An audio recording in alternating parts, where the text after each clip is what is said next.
Messieurs, bonjour et bienvenue à ce webinaire dédié à la facture électronique. Je me présente, Frédéric Martin, ingénieur commercial en solutions de gestion chez Inseco. Merci d'être nombreuses et nombreux à vous être inscrits à ce webinaire Inseco Sedge sur le sujet qui va nous concerner pour les prochains mois, voire années, la facture électronique. Je serai accompagné par Philippe Gallet, notre expert Sedge, Bonjour à notamment tous. sur sur le sujet de la facture électronique. Bonjour Philippe. Bonjour à tous, oui, merci. Ce webinaire va se dérouler de la manière suivante. Donc, nous allons faire une petite présentation de notre structure, le tout dans un temps donné qui est d'1 heure, top chrono, donc il va falloir laisser assez rapidement. Vos questions peuvent être posées par l'intermédiaire du chat. Nous prendrons le temps d'y répondre ultérieurement pour rester dans le créneau imparti. Donc, comme vous le savez, Inseco fait partie du groupe Altior. Altior, c'est quoi? C'est 4 domaines complémentaires qui vous permettent, enfin, qui vous accompagnent dans vos évolutions digitales. Les solutions de gestion sont intégrées par Inseco, que je représente aujourd'hui. Le travail collaboratif Microsoft 365 est dispensé par notre équipe Teamway, un pôle infrastructure et réseau et infogérance des systèmes d'information délivrés par TDI Service, une plateforme de distribution également de matériel et de logiciels en ligne représentée par IT Sport Pro. Tout ça réparti sur 8 agences sur la Nouvelle-Aquitaine. Inseco donc vous accompagne depuis 1988 dans vos évolutions numériques. Et concernant Sedge, Sedge, c'est le partenaire historique d'Inseco, une relation privilégiée qui nous a permis de forger notre expertise en matière d'intégration de solutions de gestion. Nous déployons également d'autres solutions pour répondre à vos demandes. Et tout ça représenté par une équipe dynamique composée de femmes et d'hommes expérimentés à l'écoute de vos besoins et qui saura vous accompagner tout au long de vos projets.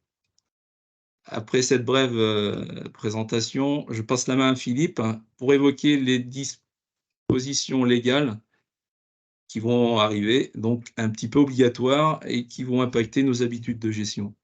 Je te passe la main, Philippe, à toi. Merci Frédéric. Alors, on va basculer sur l'acceptation des personnes parce que ça n'arrête pas d'arriver. Vous êtes très nombreux ce matin.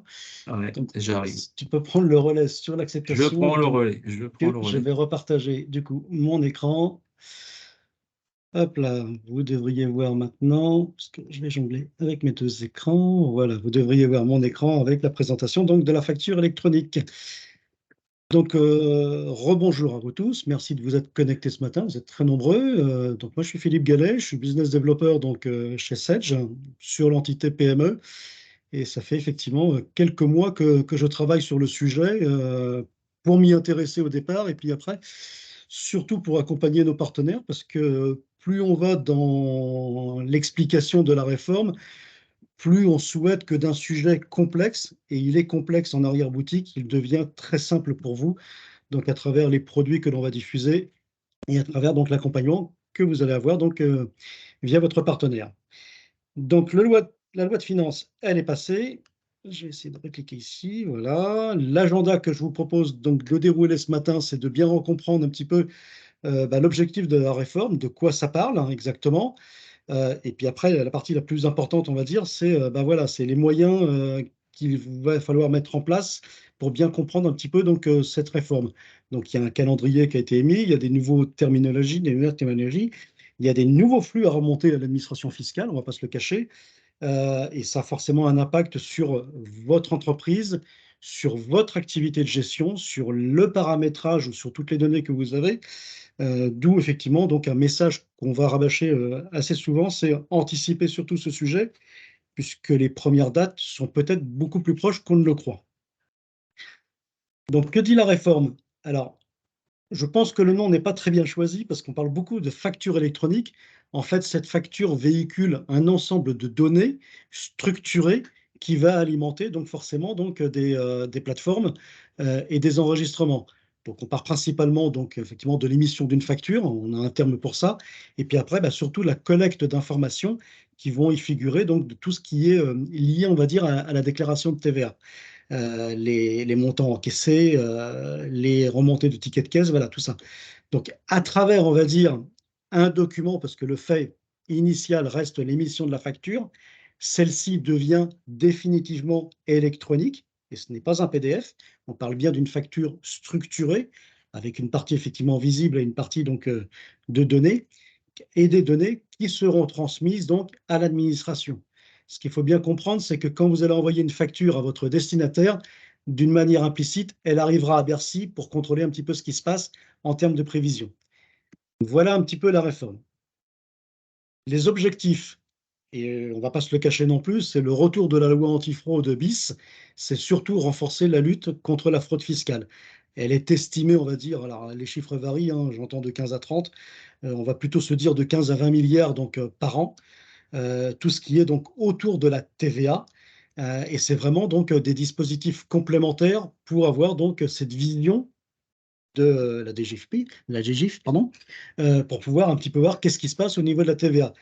J'ai volontairement barré sur le côté gauche le mot réforme TVA. Ce n'est pas encore, on va dire, une réforme de la TVA. C'est-à-dire que vous allez toujours faire votre déclaration de TVA. Alors, on va dire, on suppose jusqu'à 2027-2028, donc ça ne change pas.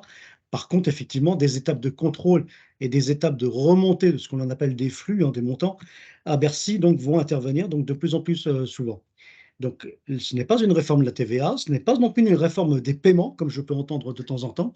Rien ne va changer, hein. Donc, malheureusement, les délais de paiement, dont malgré tout cette réforme devrait avoir un petit impact, seront toujours à votre charge, hein. Il n'y a pas d'implication de régler. Voilà, on est toujours sur le même principe. Et on est bien donc sur toujours cet objectif donc de digitalisation des entreprises. Et là, on est plutôt sur la digitalisation des flux fiscaux. Donc ça, c'est voilà on va dire le côté qu'il faut retenir et il faut se concentrer vraiment là-dessus. Après, les bons côtés vont rapidement arriver, il ne faut pas les sous-estimer. Tout ce qui est simplification des déclarations, tout ce qui est simplification de la conformité, tout ce qui est donc pour forcément le gouvernement avoir un petit peu et autres que tous les 2 ans une vue, on ne va pas dire en temps réel, mais presque de ce qui se passe sur l'activité donc des entreprises, et forcément donc pour vous l'amélioration, l'accélération de tout ce qui va être compétitivité. C'est pas forcément des choses qui vont apparaître dans les 6 premiers mois, parce qu'on va surtout être dans une démarche de mise en place, mais il faut que rapidement ces points-là, donc ce qu'on a dit donc dans la balance, prennent le plus d'importance. Un rappel vite sur le contexte, puisque peut-être que certains d'entre vous utilisent déjà donc des flux, ce qu'on appelle Chorus, donc les factures qui sont émises à l'administration ou les collectivités. Aujourd'hui, cette plateforme Chorus gère à peu près 140 millions de factures à l'année.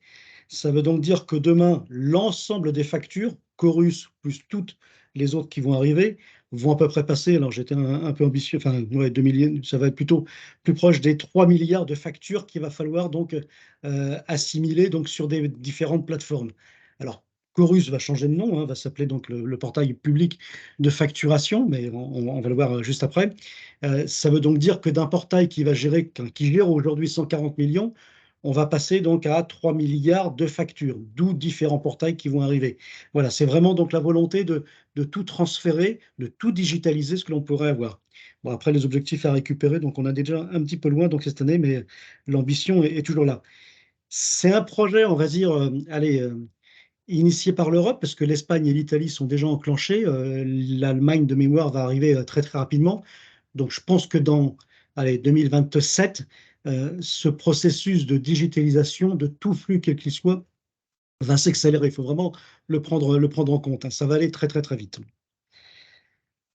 Le périmètre, de quoi on parle? Donc ça concerne déjà donc toutes les entreprises assujetties à la TVA, qui sont principalement basées en France et qui déclarent donc cette TVA.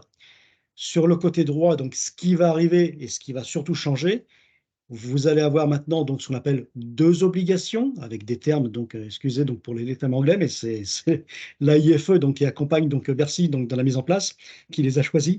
Ce qu'on appelle donc le e-invoicing, c'est-à-dire la transmission d'une facture à un client, principalement donc en B2B, donc en entreprise, puisqu'une facturation à un client particulier n'est pas aujourd'hui éligible à cette réforme. tout cas pas encore. Donc on parle bien donc d'entreprise donc à entreprise. Le flux invoicing, c'est l'envoi de la facture. Et puis de l'autre côté, parce qu'en France, il y a quand même pas mal de choses, on a des flux, ce que l'on appelle e-reporting, qui concernent donc d'autres activités, donc les entreprises qui travaillent à l'international, basées en France, qui travaillent donc soit dans les dom-toms ou soit à l'international. Tout ce qui est issu donc des tickets de caisse, enfin des systèmes de caisse, donc avec des montants à remonter, le Z de caisse, qu'il va bien falloir donc déclarer à un moment donné. Enfin, quand on dit déclarer, c'est remonter pour que Bercy puisse faire une prévision et le comparer avec votre déclaration de TVA après. Et le troisième flux e-reporting qui va nous intéresser, c'est pour toutes les entreprises qui sont aujourd'hui dans une démarche donc, de TVA sur encaissement, où déjà normalement, donc depuis le 1er janvier de cette année, vous devriez déclarer la TVA sur les acomptes. Donc ça va aussi donc, se prolonger avec la TVA à déclarer sur tous les encaissements, mais c'est déjà le cas un petit peu, issus donc de ces factures. Les autres obligations, enfin tout ce qui engendre, on va dire, ce grand périmètre, c'est donc une facture aux données structurées. Ça veut dire que le PDF n'est pas reconnu comme une facture donc électronique. Des nouveaux circuits de facture qui vont apparaître. Ça veut dire qu'aujourd'hui, comme on n'est plus dans un envoi papier, on va rapidement savoir si la facture a été acceptée par votre acheteur, quel état elle est, et forcément, ça va changer un petit peu donc la relation client. Des obligations légales qui sont liées donc à cette facture. On en dénombre aujourd'hui 27. Ça va être typiquement donc alors des informations qui sont liées donc au tiers. Ça peut aller jusqu'au code EDI du code pays de la fiche tiers. Donc vous voyez qu'on commence à évoquer un petit peu donc tout ce qu'on appelle nous l'enrichissement des données donc tiers, mais ça peut aussi à être des données sur la facture par elle-même. Est-ce qu'elle est en bien? Est-ce qu'elle est facture de type bien ou est-ce qu'elle est facture de type service? La TVA, le type de client, voilà, il y a pas mal de nouveaux champs qui vont apparaître dans un masque de facture, mais qui seront concernés parce qu'ils vont alimenter une donnée obligatoire. Et puis bah, surtout un calendrier d'application, c'est surtout celui-ci qu'il va falloir bien maîtriser. Et je dirais la première alerte, c'est vous situer sur le calendrier. On pourrait se dire qu'on a le temps, mais chaque cas est, on va dire, particulier, et c'est surtout là où on a un point pas d'alerte, mais un point de vigilance, c'est vous situer sur le calendrier. Et puis je l'ai mis tout en bas parce que la loi antifraude, ce n'est pas que la facture, ça démarrera dès le devis. Donc aujourd'hui, ce que l'on remonte ou ce qu'on va remonter à Bercy, ce ne sera que les éléments donc, de pied de facture. Vous imaginez bien que dans la facture structurée, on sait tout, code article, désignation, prix, quantité, remise, prix d'achat, marge, etc. Donc forcément, à un moment donné, toutes ces lignes, alors pas la marge, mais toutes ces lignes de détail d'une facture vont intéresser Bercy dans un futur, on va dire, plus proche, parce qu'on annonce quasiment 2027 pour aller voir un petit peu ce qui se passe dans le détail d'une facture. Ces deux dispositifs qui sont très très importants, c'est surtout la grosse nouveauté à part donc, dans les obligations. Donc, ce qu'on appelle le e-invoicing, c'est l'émission de votre facture à un client. D'accord? Concerne principalement donc ce qu'on appelle le B2B, d'une entreprise à une entreprise. L'important, c'est le double flux. Alors, un qui est naturel, vous envoyez une facture à votre client, d'accord? Donc, il va être alerté maintenant d'une notification par mail comme quoi donc il y a une facture qui est disponible à son attention sur un portail. On verra lequel après. Mais de manière implicite, des éléments de cette facture, et principalement le pied, en tout cas jusqu'à 2026, vont aller donc jusqu'à Bercy pour alimenter un côté prévisionnel qui sera donc comparé donc à votre déclaration que vous allez toujours faire donc normalement. Le flux est bien issu à la facture. Ce qui se corse, c'est le côté droit, ce que l'on appelle donc le e-reporting. Ce sont d'autres flux que l'on va aussi remonter directement donc à l'administration. Ça ne concerne donc pas une transaction client, ça peut concerner donc tout simplement donc une facture de TVA encaissement qui a été donc notée et réglée dans un système de gestion. Et ce réglé va alimenter quelque part un champ qui va dire bah tiens bip bip, j'ai un montant à déclarer donc quelque part donc à l'administration. Donc, on revoit les trois types de transactions, donc le B2C, donc vers les clients donc plutôt particuliers, mais en termes de règlement. Les livraisons, acquisitions, on est plutôt donc sur l'export et puis tout ce qui est international. Et je viens de le dire, donc l'encaissement des prestations de services. Là, par contre, le point de vigilance, alors qui n'a pas trop été communiqué par Bercy, mais qui est la vraie révolution, c'est-à-dire que vous allez remonter donc 3 flux par mois à la décade. Donc ça, c'est tout nouveau effectivement pour une entreprise. J'insiste pas, ce n'est pas la déclaration de TVA hein, qui, elle, reste de manière donc normale à la date que vous avez en fonction de votre régime de TVA. Les flux e-reporting, vous allez aussi donc les remonter quelque part à Bercy via nos logiciels, hein, on va vers le logiciel, donc pour que celui-ci alimente aussi donc sa base de données qui sera donc comparée à votre déclaration donc finale. Donc attention, parce que là, ça peut un petit peu changer les choses. Donc 3 flux par mois à la décade en fonction donc, de votre régime de TVA, si vous êtes en régime normal. Ça veut donc dire qu'il ne faut pas rater cette première décade, parce que vous imaginez bien que Bercy a prévu quelques petites sanctions si on se laisse aller à ne pas remonter ces flux. Donc d'un côté, on est un double flux, mais on va dire implicite. J'envoie surtout une facture, et de l'autre côté, elle va de manière transparente, mais elle y va quand même jusqu'à Bercy.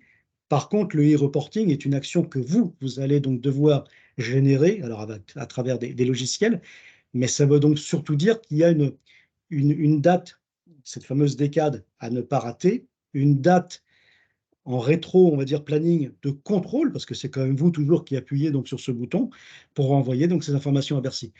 Quand je vous disais donc la déclaration de TVA, elle est toujours de votre nature, c'est toujours vous qui la faites. Progressivement, vous imaginez bien qu'en 2027, elle va progressivement s'auto-remplir et donc vous auriez une étape beaucoup plus importante de contrôle avant d'appuyer donc sur le bouton donc de voix et de confirmation. Un rappel donc sur ce que l'on appelle donc une facture électronique, c'est une facture qui a été émise de bout en bout par un logiciel. Ça veut donc dire qu'on exclut les scans, on exclut les scans qui sont devenus PDF, qui sont juste un visuel, une facture. Voilà, elle est vraiment donc émise d'un logiciel, structurée avec des données, et puis surtout, elle a ce que l'on appelle donc la piste d'audit fiable, donc elle est quasiment non modifiable et contient donc toutes les informations. Alors c'est vrai que il y a une petite tolérance qui va s'appliquer donc jusqu'à 2026, c'est normal, le calendrier est là pour ça, avec certains éditeurs, certains partenaires, c'est une certaine tolérance de Bercy qui va dire bon bah allez jusqu'à 2026 on va accepter quelques petits contretemps ou un peu de largeur, mais pour autant ces fameux champs obligatoires, il va bien falloir les remplir parce qu'à un moment donné cette facture il va bien falloir qu'elle arrive quelque part. Donc attention donc à ce que l'on appelle une facture électronique, ce n'est pas qu'un PDF dans le sens 100% du terme. Rassurez-vous quand même, cette facture contient, alors ce que l'on appelle un PDF, c'est que le côté visible, hein, ce qu'on appelle l'œil humain, le côté, enfin, je peux toujours imprimer ma facture, c'est pas parce qu'elle est électronique, c'est pas parce qu'elle est sous forme de fichier que je ne peux pas l'imprimer, mais on vous met bien là sur l'écran la visualisation d'une facture telle que vous le faites aujourd'hui, hein, donc, et on la voit avec ce fameux outil de lecture de PDF. Et puis bah, sur la partie tout en bas, donc bah, la structure du fichier qui va être généré. Ça veut donc dire aussi que quand on dit champ obligatoire, tant que ces 27 champs ne seront pas remplis, la facture ne pourra pas être valide. Voilà, donc on est vraiment maintenant donc sur un ensemble de digitalisation. C'est bien mon logiciel de gestion qui génère cette facture électronique. Un côté visible pour l'imprimer, pour la classer, pour faire ce que vous voulez, et un côté fichier, mais qui va donc chercher des informations donc quelque part dans toute la base client. Alors Sedge a choisi donc on va dire les deux formats, ce que l'on appelle alors côté technique FactureX. Bon, c'est le choix que Sedge sent en tout cas à gérer. Des applications de type 750 vont plutôt partir sur un format UBL, mais la structure, voilà, c'est toujours dans le même principe qu'on a donc une facture aux données structurées.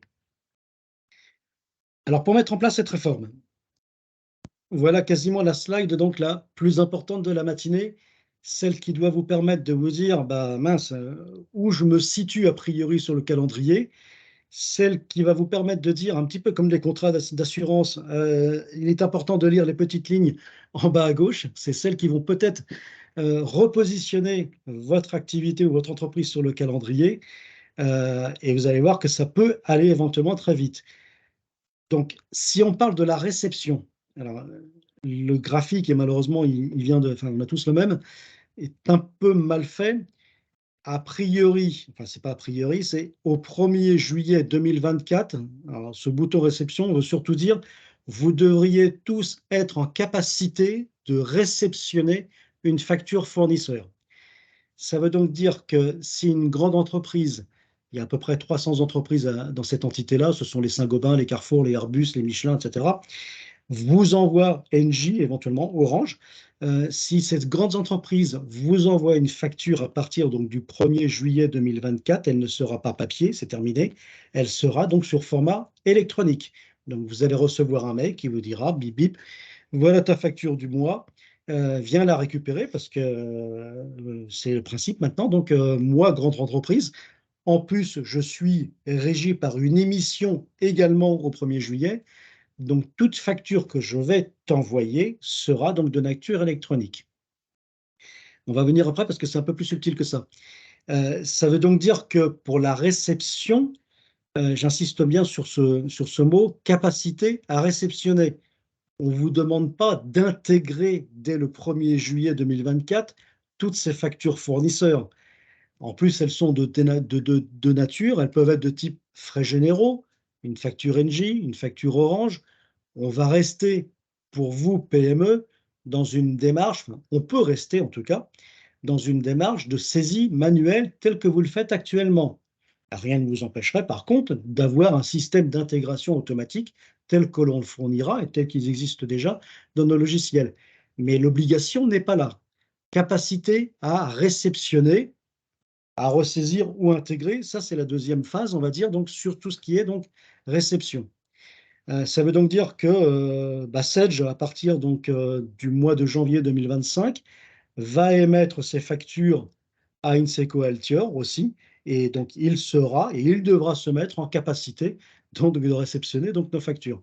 Donc attention à ce positionnement réception qui n'a pas la même résonance sur le fait qu'on soit une grande entreprise ou une PME, TPE. Hein. J'insiste bien, capacité à réceptionner ou intégrer si vous le souhaitez, parce que ça, le logiciel le permettront.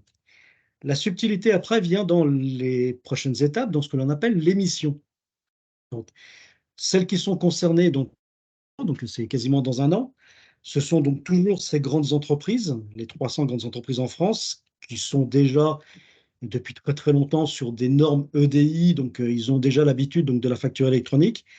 Eux vont émettre maintenant aussi donc des factures donc au mode électronique, d'accord? On ne va pas se cacher, il y a peu de chances qu'ils les émettent au format facture X, d'où tous les acteurs qui vont arriver ensuite. Les ETI, comme Sedge éventuellement, donc, vont avoir cette obligation d'émission donc en janvier 2025. Alors, quand on dit d'émission, c'est émettre une facture, et vous voyez donc la barre de fraction e-reporting, ça veut dire que c'est aussi le go pour déclarer donc, ces fameux donc, 3 flux que je pourrais avoir. Et vous, PME, donc, le go est estimé donc, au 1er janvier 2026. Ça, c'est la vue haute. Ce qui donc doit déjà vous alerter en vous disant, ah oui, donc le go est en janvier 2026, ça veut donc dire que j'ai déjà un rétro-planning à monter et on va se situer, et nous on l'estime à peu près à 12 mois avant donc la date du go. D'accord? Donc ça nous ramène au 1er janvier 2025, qui n'est pas si loin que ça aussi. Dans ces 12 mois, il y a la période de migration, de test, d'accompagnement, et vous allez voir qu'on va nous demander donc pas mal de choses. Après, quand on regarde encore un peu plus en détail, on se dit, ben mince, on parle de mes clients, à qui j'envoie une facture. Donc du coup, est-ce que, alors dans notre segment PME chez Sedge, on a des grandes entreprises? Je ne pense pas. C'est plutôt donc l'entre-entité, donc ce qu'on appelle les moyennes et grandes entreprises, on doit en avoir 50. Est-ce qu'on a des clients ETI? Je ne pense pas non plus. Donc voilà. Mais l'autre question, c'est à qui je facture? Est-ce que je facture à Saint-Gobain? Est-ce que je facture à Michelin? Est-ce que je facture à Airbus? Pour le coup, si c'est oui, ah bah alors là, je suis plutôt concerné par le 1er janvier, par le 1er juillet, pardon, 2024. D'accord? Donc là, ça change un petit peu. C'est la troisième phrase en blanc qui est en bas, les petites lignes. Donneur d'ordre, dépendance donneur d'ordre, c'est est-ce que Carrefour, gentiment, va vous imposer de travailler donc avec lui déjà au 1er juillet 2024 sur ce format de facture électronique. C'est des choses qu'il faut déjà demander. C'est des choses sur lesquelles il faut déjà se questionner. Entre votre obligation de la réforme qui se pose sur le calendrier au 1er janvier 2026 et une activité commerciale, une relation, on va dire, d'entreprise qui vous dirait, mince, je vais peut-être travailler avec Carrefour, Saint-Gobain, enfin toutes ces entreprises-là, beaucoup plus tôt parce que, alors je veux dire, pas qu'on va vous l'imposer, mais on va peut-être vous faire comprendre que dans une relation commerciale, ça serait bien qu'on soit aligné sur ce mode de facture. Donc, il y a un point de vigilance.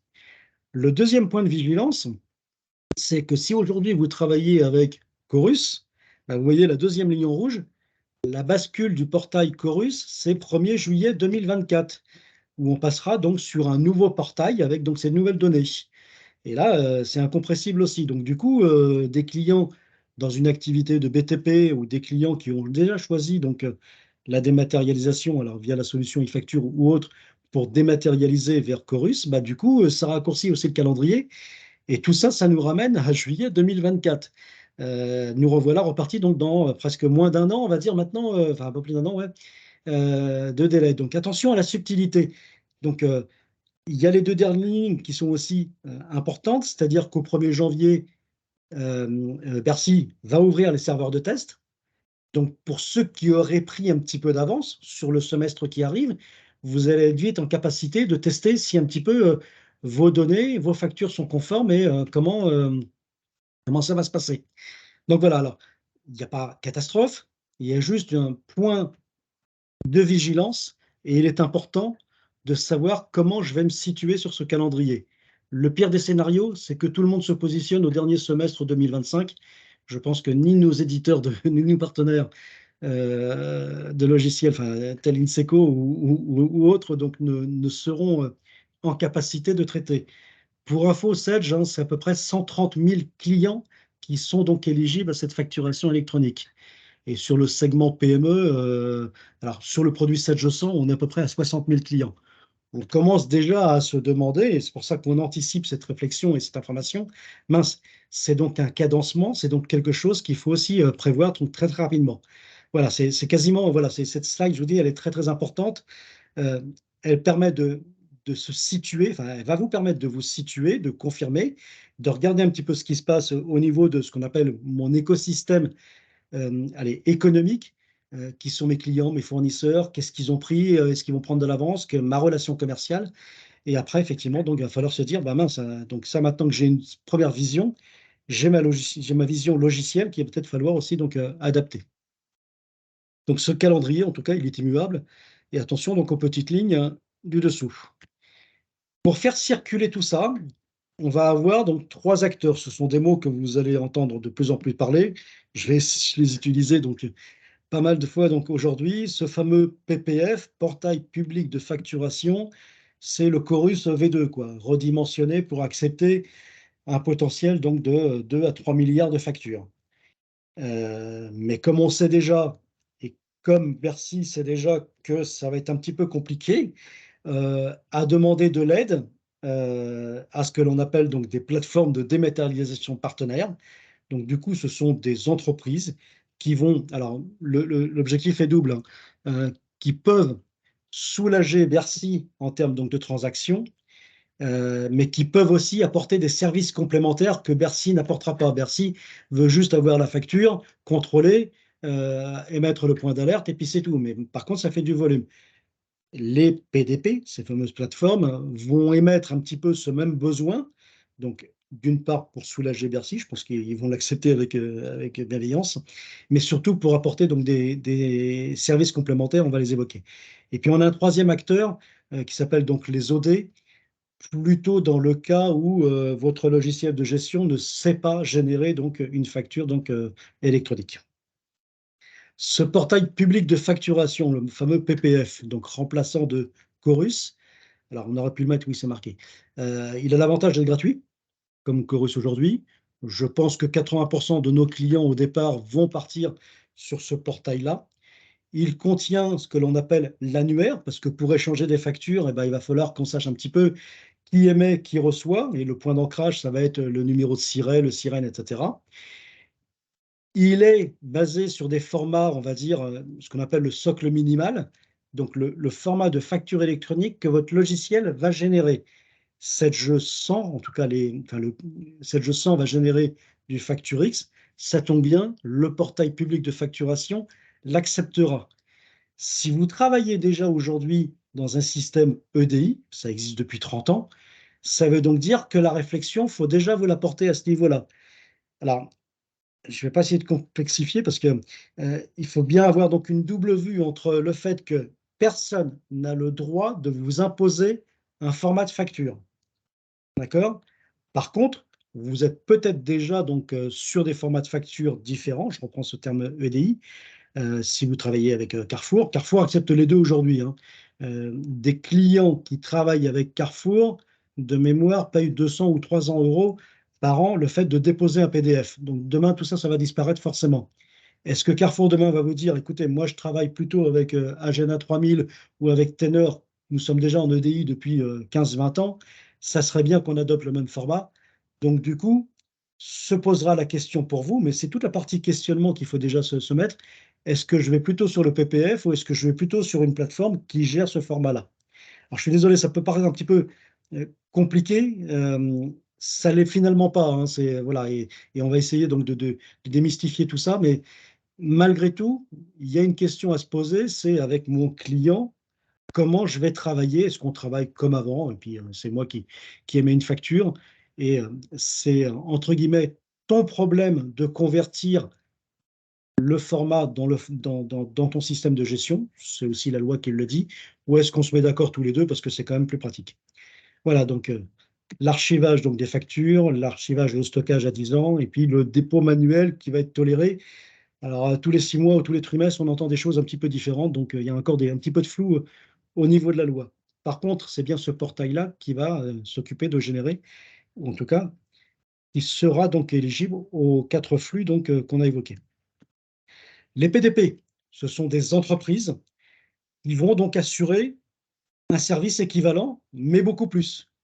Alors, si beaucoup plus, c'est forcément payant. Ça peut être des services de type autour des paiements, ça peut être des services autour des workflows, ça peut être des services autour de la signature. Voilà, alors, aujourd'hui, il n'y a que des candidats, il doit y en avoir à peu près 90. Ce sont donc des plateformes privées, et je vous l'ai bien mis, partenaires de l'État, c'est-à-dire que l'État, en permanence, va les auditer, va regarder, va estimer donc le niveau de sécurité de cette plateforme, parce que du coup, la facture va aussi arriver sur cette plateforme-là. Voilà, donc c'est quand même quelque chose d'assez draconien, alors financièrement, en termes d'infra aussi, pour pouvoir donc être PDP. Les acteurs PDP que l'on voit aujourd'hui se positionner, bah, ce sont les éditeurs de logiciels, bien sûr, qui sont plus intéressés, tels que Sedge, pour se dire, je préfère assurer la mainmise et la maîtrise d'œuvre du flux du départ à l'arrivée. Alors, c'est pas que je n'ai pas confiance dans le PPF, certains éditeurs le disent, mais voilà, c'est plutôt assurer par moi la transmission complète. D'autres sont plutôt des acteurs de VED, qui sont donc historiques aussi dans le stockage de données, mais qui se positionnent un petit peu en termes de PDP et qui vont devoir innover un petit peu pour récupérer les factures. Certains PDP vont être rodés, donc vont aussi se charger de transformer la facture en format électronique. Voilà, il y a plein d'acteurs qui sont en train de se positionner. Alors, j'insiste bien, il n'y a que des candidats aujourd'hui. On est tous en train d'être auditionnés, puisque Sedge a déposé son dossier. Et on saura, on va dire, allez, fin septembre, fin octobre, qui réellement donc est accepté par l'État. Bon, je pense que de 90, on va descendre à 50. Et puis après, donc ça veut donc dire que bah, ces gens-là vont énormément communiquer, on ne va pas se le cacher, hein, sur l'écosystème, et vont vous proposer, alors à travers nos partenaires, à travers plein d'acteurs, bah, voilà, les services que nous offrons, en tout cas, donc sur cette réforme. Bon, faut rester concentré, on va dire, sur le flux principal qui est l'émission de la facture, ce que j'appelle le lot 1, qui va arriver donc très très vite. Et puis après, donc on a effectivement donc les opérateurs de dématérialisation. Bon, là, on pourrait adresser ben, un système de gestion qui n'est pas en capacité de générer une facture X. D'accord? Donc l'OD va s'occuper donc de générer une facture au format électronique et va s'occuper de la déposer.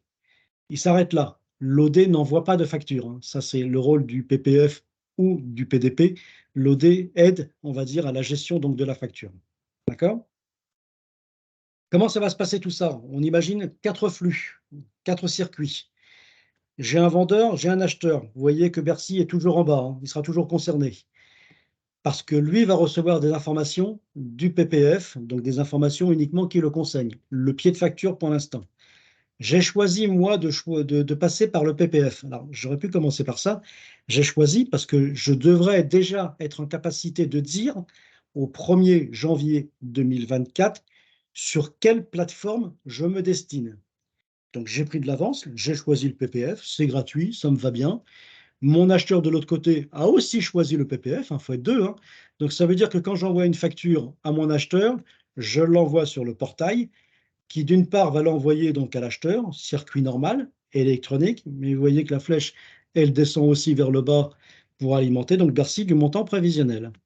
Autre cas de figure, on travaille depuis des années en EDI tous les deux, on va continuer comme ça nous va bien. J'ai fait les investissements déjà depuis pas mal de temps.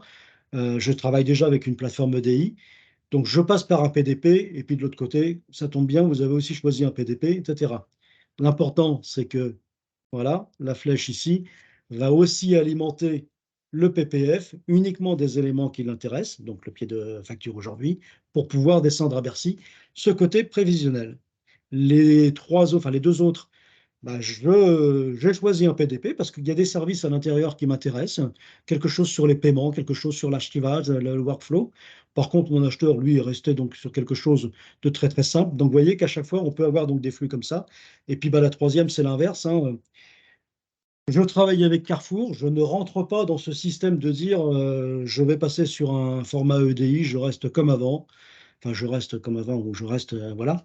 Donc je continue de travailler avec le portail. Donc quand je dis je continue, je dépose ma facture sur le portail public et l'acheteur s'occupera donc via son PDP de récupérer la facture, de la transcoder dans le format. C'est pas mon problème, c'est le tien. Vous voyez qu'il va y avoir quand même pas mal de choses. Donc ce qu'il faut retenir, c'est que au 1er janvier 2024, vous allez vous devoir vous positionner. Est-ce que plutôt PPF, plutôt PDP? 80% vont choisir le PPF, mais on pourra changer dans le temps, hein. Attendons de voir ce que les PDP nous offrent comme service. Et puis bah, toujours cette donnée facture qui va alimenter donc Bercy. Le cycle de vie des factures, ça c'est aussi nouveau. Je vais prendre un exemple très simple. Aujourd'hui, quand vous envoyez une facture à un client, le seul point d'alerte, c'est la date d'échéance et le règlement qui n'est pas arrivé. Je l'ai envoyé par courrier, j'attends les 45 jours ou les 30 jours, toujours rien, et effectivement, donc bah, je prends mon téléphone où on a un système de relance automatique, etc. Demain, tout ça explose. Ça veut donc dire que quand je transmets ma facture, j'ai des statuts qui vont automatiquement s'alimenter. Alors, on va se concentrer sur les statuts en vert, là, ce qu'on appelle les statuts donc, prioritaires, obligatoires, et ceux qui seront gérés en tout cas par le PPF. Donc, enfin, le premier statut, c'est déposé. D'accord? Ma facture a été donc validée sur tous les champs obligatoires. D'accord? Elle a passé la plateforme, elle a fait les traitements de l'OD, elle est conforme, structure, et elle a donc été donc déposée sur le PPF, admettons. Ça veut donc dire que mon client de l'autre côté, sous 48 heures, il l'a. Le PPF va un petit peu faire router tout ça, va réorganiser ses serveurs, mais dans 48 heures, le client est notifié d'une facture donc reçue. Cette facture peut être rejetée. Donc là, on n'est toujours pas dans la relation client, mais mince, j'ai oublié un champ obligatoire. Je prends toujours cet exemple de code pays, code EDI pays qu'il va falloir mettre. Peut-être un champ dans la facture, etc. Donc le code EDI de la TVA aussi qu'il va falloir donc renseigner. Voilà, en tout cas, il y a un champ qui ne va pas et qui fait que cette facture structurellement donc n'est pas viable. Donc elle va être rejetée, elle vous revient, vous la modifiez et vous la relancez. Elle peut être aussi refusée par l'acheteur. Un problème de prix, un problème de quantité, un problème de je ne sais pas quoi, mais il peut la refuser. Ça veut donc dire que aujourd'hui, quand il va la recevoir sur son système, il va cliquer sur un bouton je la refuse. Alors il y aura peut-être des zones de commentaires, c'est un petit peu flou tout ça, mais vous allez avoir en termes d'actualisation dans votre système de gestion tout de suite cette information comme quoi elle a été refusée. Et c'est là que je vous disais que la relation client elle change un peu. C'est bah mince, pourquoi tu me la refuses quoi? Donc là, vous reprenez le téléphone ou on va imaginer après plein de services qui vont dire c'est quoi, combien de factures refusées j'ai, voilà, il y a pas mal de choses qui peuvent s'enclencher. Et puis, bah, plutôt côté paiement, et on est plutôt sur le petit chapitre, là, la TVA sur encaissement, là. Voilà, donc le montant encaissé que j'ai saisi quelque part, alors côté Sedge, soit dans moyen de paiement, soit dans la comptabilité, on va dire, bah, alimente aussi ce que l'on appelle donc un statut, puisque là, voilà, qui va dire, bah voilà, cette ligne d'écriture-là, elle a été encaissée. Le statut alimentera le flux e-reporting. D'accord? Donc voilà, il y a pas mal de choses qui vont se passer avec donc une information quasi en temps réel donc de l'état de la facture. Alors après, il va y avoir des statuts recommandés qui vont être gérés par les PDP. Vous voyez que complété, suspendu, en litige, approuvé, voilà, on attend encore un petit peu le détail. C'est quoi les raisons aujourd'hui qui disent que c'est en litige? Est-ce qu'il y a une liste précise ou pas? Ça commence à évoluer, mais bon, ce sont des services, enfin des statuts complémentaires qu'on pourra avoir. Ça change quand même la donne au niveau donc du de la facture. Et puis, ben, on en revient effectivement donc, sur ce que j'alimente en termes de données. Donc, le e-invoicing, c'est bien l'émission de la facture, 24 données obligatoires, sirène, nature de l'opération, adresse de livraison des biens, etc., etc. Si vous n'avez pas tout ça dans votre facture, elle sera donc rejetée, refusée, rejetée. Le cycle de vie, l'actualisation des statuts qui va se faire donc quasiment en temps réel, et le e-reporting, donc on rappelle ici effectivement donc les sources de flux. Alors c'est presque une facture, c'est un fichier que l'on va remonter avec, oui, alors il y a un peu plus que date, montant, numéro de facture, hein, il y a ouais, une quinzaine de champs, on va dire, dans ce flux-là, donc par écriture, donc par flux, parfait en tout cas, que l'on va remonter. Et puis bah, qui dit réforme malheureusement dit sanction. Voilà, je n'ai pas géré comme il fallait mes flux invoicing. Bah, je peux potentiellement m'attendre à une amende de 15 euros par facture, plafonnée, etc. C'est plutôt l'autre partie qui m'intéresse, là, le e-reporting. Ça veut donc dire que si vous avez raté la décade, potentiellement, donc ça va taper à 250 euros, etc., etc. Donc voilà. Ça veut donc dire que dans l'usage de la comptabilité, dans votre usage entreprise, cette période de déclaration de TVA qui reste effective, alors vient s'ajouter cette période donc de remontée de flux qui vont effectivement donc permettre à Bercy de contrôler un petit peu ce qui se passe en termes donc de potentielle fraude à la TVA. Donc attention, donc certaines tolérances qui vont forcément y avoir, de même que des tolérances qu'il va y avoir sur le refusé. À un moment donné, je crois que Bercy a annoncé, enfin, si on s'aperçoit qu'il y a un volume de refus important, voilà, on va calmer un peu les choses et il n'y a pas de raison, quoi. Côté client, on n'est pas trop mal en termes de timing. Côté client, ce que l'on vous conseille, alors anticiper, c'est quasiment le mot qu'il faut retenir. C'est commencer à vous questionner, commencer à poser le sujet sur la table. Donc ce fameux calendrier et comment je me situe sur le calendrier. Si vous êtes un client qui émettait aujourd'hui, donc une entreprise qui émettait avec Chorus Pro, vous avez de grandes chances que ce soit donc le 1er juillet 2024. Rien ne vous l'obligera, vous pourrez toujours déposer manuellement, sauf que bah, à un moment donné, ça va le manuel, quoi. On rentre dans la digitalisation. Donc attention à ce calendrier. Commencez à vous poser des questions, commencez à poser des questions sur qu'est-ce qui génère une facture, quels sont tous les faits qui génèrent une facture, quels sont tous les faits qui génèrent un règlement. Est-ce que j'ai une application métier? Est-ce que je dis développement? Est-ce que je n'ai qu'une comptabilité Sedge avec une application tierce d'un autre éditeur? Voilà, c'est des choses qu'il faut déjà mettre maintenant sur la table tout de suite. Alors, on va vous aider pour ça. Mais voilà, cette réflexion, vous devez déjà l'enclencher aujourd'hui sur l'émission, sur la réception, sur ce qu'on appelle, alors quand je dis mon écosystème, hein, c'est client, fournisseur, expert comptable, voilà, tout ce qui gravite autour de mon entreprise. Votre expert comptable doit vous aider. Alors, je vous assure que la réforme est d'une complexité. Enfin, l'euro, c'était rien par rapport à ce que c'est que cette réforme-là, hein. Et on en voit à notre niveau, allez, on va dire, allez, 30, 30, 30, 35%. Je peux vous assurer qu'en termes de flux, c'est d'une complexité, c'est incroyable. C'est le plus gros développement que Sedge n'ait jamais fait, hein, pour nous, hein, pour information, hein. Donc ça, c'est la partie gauche, ça vous concerne. Et puis la partie droite, qui va aussi vous concerner, mais avec l'appui donc, de votre partenaire. Ce que j'appelle enrichir les données, c'est déjà avoir un premier niveau. C'est mince, je vais poser une question toute bête. Est-ce que j'ai mon numéro de siret dans toutes les fiches tiers? Si je ne l'ai pas, c'est le premier élément qui va bloquer. Il y a tous ces champs qui vont arriver, le code pays, le code EDI, le machin, le truc. Voilà, c'est quel est le niveau d'enrichissement de ma base de tiers, on va dire, clients fournisseurs, que je vais avoir. On aurait pu prendre un petit peu d'avance. On va arriver avec des outils qui vont essayer de vous simplifier un petit peu tout ça. Mais voilà. Après, on ne se cache pas qu'il va y avoir aussi quelque chose sur la TVA. Euh, des codes EDI dans la fiche TVA. Euh, Certainement pour ceux qui l'ont ou pas, voilà, la notion donc de registre de taxes, bon, on est dans un côté très technique, mais voilà, tout ce qui concerne la TVA dans un logiciel de gestion va aussi forcément être impacté. On ne vous cache pas, mais ce n'est pas forcément de notre fait, hein, c'est le projet qui arrive avec des ajustements, qu'il va y avoir donc des grosses versions qui vont arriver. Concernant Sedge, la prochaine donc, sera, on va dire, fin septembre. Donc, c'est la grosse version, on va dire, nécessaire pour au moins émettre une facture électronique conforme.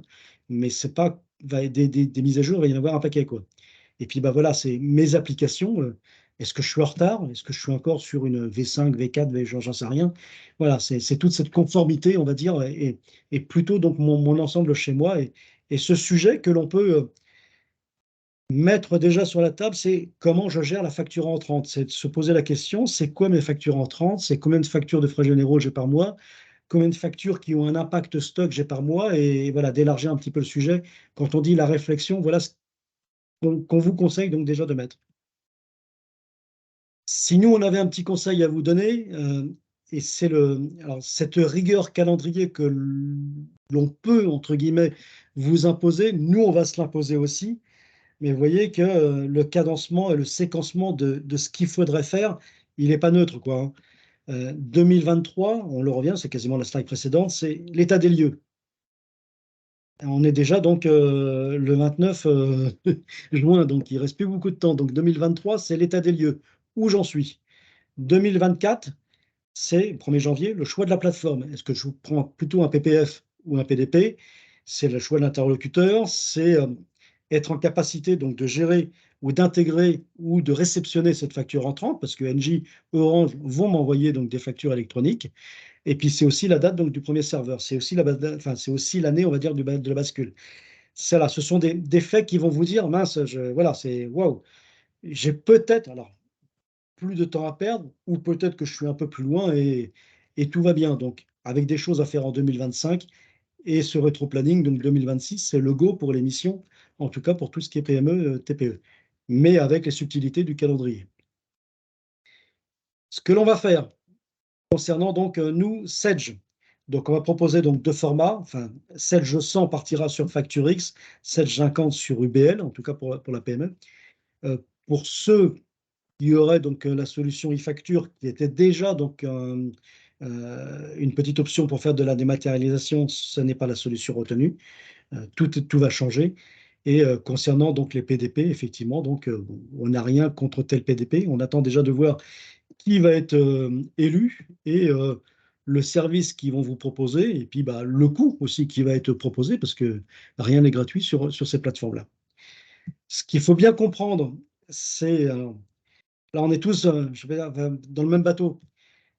Pour assurer cette conformité-là, vous allez voir que des mises à jour, il va y en avoir. Une grosse version 10, je parle bien de Sedge, hein, Sedge 100, quasiment, allez, on va dire 1er octobre ou fin septembre, ouais. Et puis il va y avoir une 10-10, une 10-20, une 11, etc. Parce qu'on n'a pas le choix, parce qu'à chaque fois, on a des choses, quoi, hein. Donc, ça se planifie, ça s'étudie, ça se met en place sur un calendrier, et c'est là effectivement où l'accompagnement est important. C'est une discipline qu'il va avoir. Attention, évitons le goulot donc, de fin d'année. Euh, Là, les 18 mois là, qui viennent vont être assez intenses pour tout le monde. Mais voilà, c'est des choses qu'il va falloir donc mettre en place. Alors, mais c'est surtout donc le positionnement sur le calendrier donc, qui va vous. Mais voilà, j'ai voulu vous mettre cette slide-là pour bien insister sur le fait que c'est pas qu'une seule mise à jour et puis on vient l'installer et puis c'est tout, quoi. Non, non, il y a une explication, il y a du contrôle, il y a de l'accompagnement, il y a des tests, il y a peut-être de la formation complémentaire hein, sur les produits, certainement d'ailleurs. Voilà, c'est un accompagnement dans la durée jusqu'à temps que vous appuyez sur le bouton j'envoie la facture, idéalement donc on va dire début janvier 2024. pour ceux qui seraient les plus éligibles, hein. Ne venez pas tous, enfin mon discours ne dit pas tout le monde doit être prêt au 1er juillet 2024, hein, surtout pas, hein. Je dis juste qu'il y a peut-être du monde dans les PME qui, sur le calendrier, sont positionnés. Mais en tout cas, il va y avoir du monde qui va vouloir appuyer sur le bouton test, ça, on n'en doute pas. Ce qu'il faut retenir, très très bien, voilà, c'est bien cette volonté de digitalisation. Alors, il ne faut pas confondre euh, la réforme. Restons concentrés sur les flux et cette facture électronique qu'il faudra gérer, et ce que l'on appelle la digitalisation des processus, qui est un cadre beaucoup plus large. Ça engendrera de l'archivage, du workflow, cette notion de facture entrante. Mais si je devais rester concentré sur quelque chose au départ, c'est bien l'émission de la facture. On parle de chiffre d'affaires quand même. Voilà, c'est comment demain je vais donc envoyer mes factures en fonction des nouvelles normes et des nouvelles obligations que l'on m'envoie. Et j'oublie pas le e-reporting qui est aussi très très important. J'insiste, hein, pas une modification du régime de TVA. On déclare toujours, vous faites toujours votre déclaration, sauf que derrière contrôle post-déclaration, ce sont les flux e-reporting, ce sont tous les contrôles qu'il va y avoir qui sont nouveaux effectivement donc pour l'entreprise. Et je dirais la conformité, dès que je peux, c'est un message très fort qu'on va envoyer. Soyons rapidement donc prêts. Ça va impacter sur toutes vos applications, quelles qu'elles soient, et ça va forcément impliquer sur ce qu'on appelle vos processus, vos relations, qu'est-ce que j'envoie, qu'est-ce que je reçois, comment je travaille, etc. Ça peut être tout bête, hein, ça peut être dès la fiche tiers, hein. Si j'ai une application de CRM qui crée un tiers, qui le déverse dans une application métier, est-ce que je suis sûr que tous les champs, je reprends cet exemple, hein, code EDI, du code pays, il faut quand même le trouver, hein, soient alimentés dans mon système de gestion. Donc c'est pour ça qu'on dit bien, voilà, c'est la réflexion doit aujourd'hui être mise sur la table et rapidement. Et puis, ben, on va rester donc quand même très optimiste. Il y a beaucoup d'opportunités. Il faut que cette étape, et on ne va pas se le cacher, un message un petit peu de contrainte, d'obligation, on nous demande encore des choses, combien ça va coûter. Forcément, dans toute réforme, c'est toujours la même chose. Vous avez eu le même cas donc, pour l'étape de la DSN. Il faut que cette balance de bénéfices, parce que j'en suis convaincu, prenne rapidement le pas.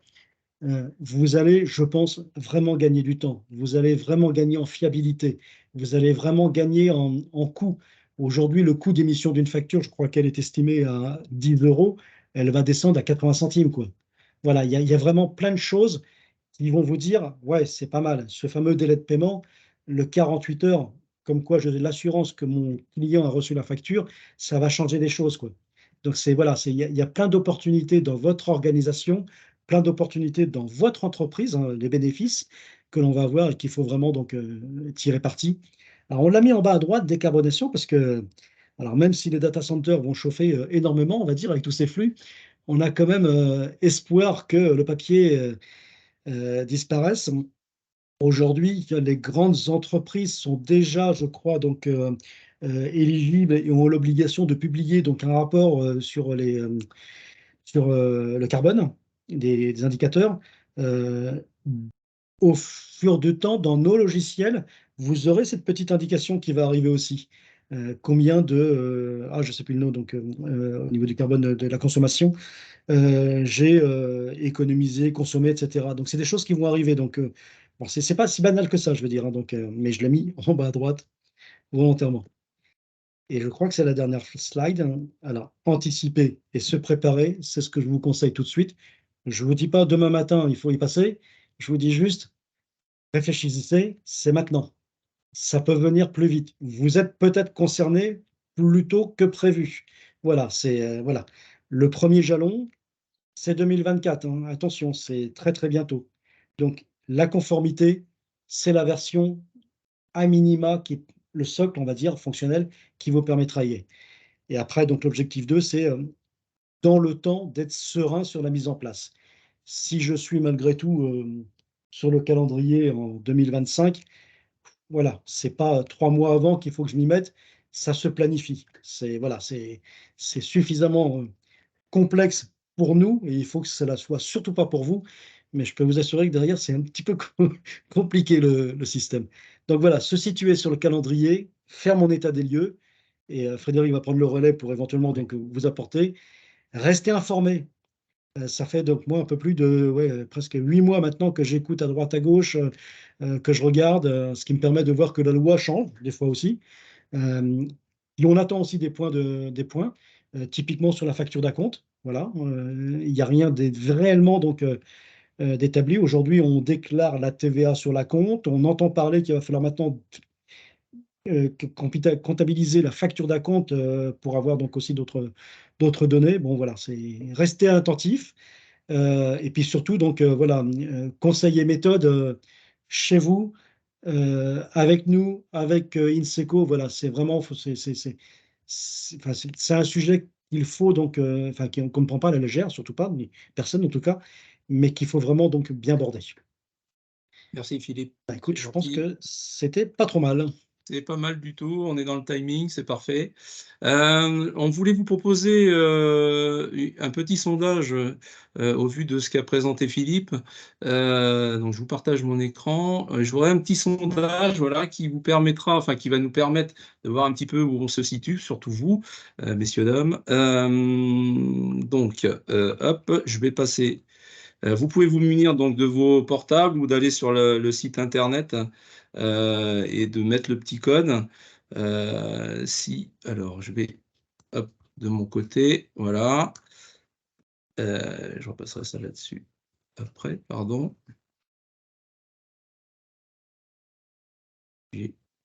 Tac, voilà, c'est tout ça. Donc, donc vous pourrez nous répondre à ce petit sondage-là. Souhaitez-vous être accompagné dans le paramétrage des nouvelles dispositions légales? Oui, je souhaite être accompagné par INSECO, ou non, je me sens capable d'être autonome dans ce paramétrage. Bon, je pense qu'un certain accompagnement est nécessaire sur cette réforme. On reste effectivement à votre disposition. Chaque chargé d'affaires qui vous suit actuellement sera en mesure de répondre à vos questions et de passer vous voir et de pouvoir parler de ces dispositions à mettre en œuvre. On va regarder rapidement. Je vois qu'il y a un certain nombre de personnes qui souhaitent. On a quelques courageux, donc on laissera ces personnes-là peut-être revenir vers nous à un moment donné. En tout cas, en tout état de cause, on sera toujours là pour vous accompagner. On est dans les bons ratios, hein, c'est ce qu'on Oui, observe effectivement. Donc, c'est à peu près ça. Euh, Donc effectivement, INSECO, donc on va vous proposer, comme disait Philippe tout à l'heure, qu'on puisse analyser l'existant et faire un état des lieux de votre fonctionnement actuel et apporter des solutions, hein, et une direction à prendre. Sur les installations des nouvelles versions, donc là, il va y avoir certainement un séquençage qui va être plus fréquent qu'à l'habitude. Donc, il faudra peut-être mettre quelque chose en place à ce niveau-là. Les paramétrages, bien évidemment, et puis la formation des nouveaux systèmes, notamment des nouvelles dispositions. Voilà. Donc, on fera le nécessaire, il n'y a aucun souci là-dessus. On est accompagné par Sedge comme à l'habitude.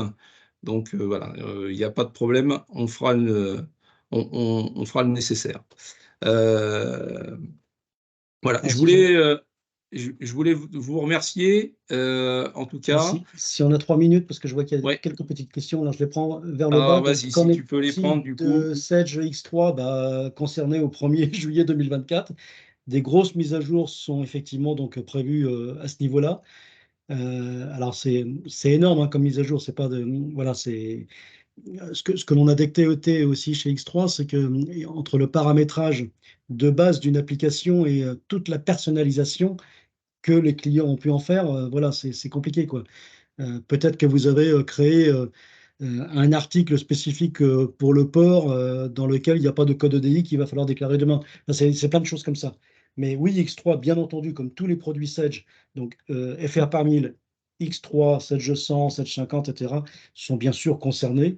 et X3 a déjà pas mal avancé donc, sur la mise à jour de ces versions-là. Alors, je suis moins expert en X3, je vous demanderai un petit peu de tolérance, mais oui, il n'y a pas de souci. La facture X sera générée de cette gestion commerciale. Oui, c'est bien la gestion commerciale qui générera ce e-invoicing au format facture X. Ce n'est pas la comptabilité. La comptabilité générera des flux e-reporting. Nous achetons des produits céréaliers à des agriculteurs. Nous avons l'habitude d'émettre la facture fournisseur à leur place car nous sommes organismes collecteurs de... Wow. Oui. Alors, c'est voilà, typiquement des C'est toujours le sujets cas, qui hein. sont un peu plus complexes où l'appel à un ami de type expert comptable serait peut-être serait peut-être le bienvenu. Voilà, mais voilà, c'est bien ce qui montre que on ne voit que allez, 30% de la réforme, toutes les subtilités, parce que je l'ai vu il n'y a pas très longtemps au niveau des notes de frais, hein, si la note est établie au niveau du salarié ou au niveau de l'entreprise, le schéma comptable est différent. Donc c'est très complexe, mais on va essayer de. Alors, je vous invite à vous. euh, Quand je disais votre écosystème et l'expert comptable, on est typiquement dedans. Commencez à lui poser la question et puis ben, on va essayer de. Parce que ça m'intéresse aussi, donc de voir un petit peu de notre côté. Et nous exportons une partie de notre production à l'UE. Hors UE, nos clients étrangers seront en mesure. Oui, progressivement, oui. Oui, oui, ça va arriver. Alors, peut-être pas pour le Go 2026, quoique ça va y. Bah, l'Italie, en tout cas, déjà dedans. L'Espagne, oui. L'Italie a déjà récupéré 3 milliards en plus de fraude. L'Allemagne va y rentrer. Enfin, on est quasiment les derniers pays, nous, hein. Alors, on est les seuls à avoir à ce point peaufiné le dispositif avec cette histoire de PDP, de flux, etc. Donc, c'est pas mal fait quand même. L'Italie, il y a un PPF et puis c'est tout, hein. Et puis ceux qui travaillent donc avec les DOM, il y a un schéma qui est complètement différent aussi. Donc on va essayer de vous apporter. Mais ça, enfin, la volonté, c'est que oui, oui, ça forcément euh, un acheteur étranger soit en capacité donc de recevoir les factures, hein, qu'il soit de Hong Kong, des US ou n'importe quoi. Donc bien entendu. Mais c'est pour ça que n'hésitez pas, il y a plein de forums, allez sur le site impôt.gouv, allez sur le site de la IFE, allez sur le site de, comment il s'appelle, là, ce troll, là. Bah, peut-être que dans le support, on vous mettra différents liens là, qui sont très très bien faits, qui vous Oui. permettent justement de voir un petit peu les éligibles, etc. Vous voyez, dans les associations, on pourrait croire qu'elles ne sont pas éligibles. Certaines sont éligibles. Les micro-entrepreneurs sont éligibles aussi, tout ce qui déclare un petit peu de TVA. Donc c'est voilà, il y a la subtilité aussi des cas particuliers. Donc, mais on va essayer de vous y répondre. Et je crois que c'est tout ce que j'ai vu. Donc voilà. Ok. Merci Alors, Philippe, ça fait c'est beaucoup, beaucoup, parfait. beaucoup en 1 heure. Je sais Ouais. bien. L'idée, c'était vraiment de Bah, prendre le sujet le plus haut, même si par moment on a évoqué quelques points techniques. Il n'y a pas de catastrophe, hein, j'insiste bien, hein. Mais il y a un message comme quoi, donc réfléchissez dès maintenant. c'est ça. Euh, et puis, bah, écoute, si tout est clair pour vous, je vous remercie pour ma part de votre écoute. Vous étiez Et, très, très nombreux, donc comme quoi voilà. le sujet intéresse. Je voulais te remercier, Philippe, pour ces lumières. Et donc, nous, on va remercier tous nos participants. Et puis, on va revenir vers vous forcément dans d'autres événements. Donc, on vous fera part pour être au plus près de l'actualité sur la facture électronique. Voilà, je voulais vous remercier de votre écoute et je vous dis à bientôt. Merci à tous. Merci, Philippe. Merci, je vous souhaite une très bonne journée. Merci, à bientôt.